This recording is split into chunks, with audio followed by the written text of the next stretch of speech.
Hello friends, apple சாப்பிட்றது நல்லது. ஆனால் இந்த ஆப்பிள் மேலே இருக்கிற வேக்ஸ் லேயரெல்லாம் நம்ம கலவாமல் சாப்பிட்டோன்னா நம்ம வயிற்றில் போய் சேரும்.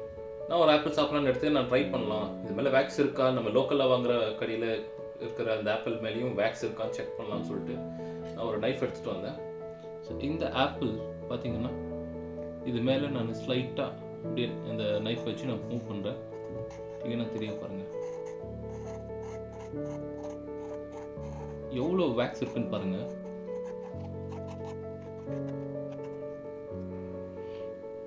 இதெல்லாம் வேக்ஸ். ஸோ இந்த வேக்ஸோட ஆப்பிளை நம்ம வெறும் கோல்டு வாட்டரை வச்சு வாஷ் பண்ணோம்னா இது கண்டிப்பாக போகாது. சுடு தண்ணியில் வாஷ் பண்ணி நீங்கள் சாப்பிடணும். தோலை பீல் பண்ணிவிட்டு சாப்பிடுங்க. ஆப்பிள் ஹெல்தி தான் ஃப்ரெண்ட்ஸ், பட் இது மேலே இருக்கிற வேக்ஸ் லேயர் ஹெல்தி கிடையாது. ஸோ தட் நல்லா வாஷ் பண்ணிட்டு சாப்பிடுங்க. Stay healthy friends. இந்த வீடியோ உங்களுக்கு பிடிச்சிருந்ததுன்னா லைக் பண்ணுங்கள், ஷேர் பண்ணுங்கள், சப்ஸ்கிரைப் பண்ணுங்கள். தேங்க்யூ.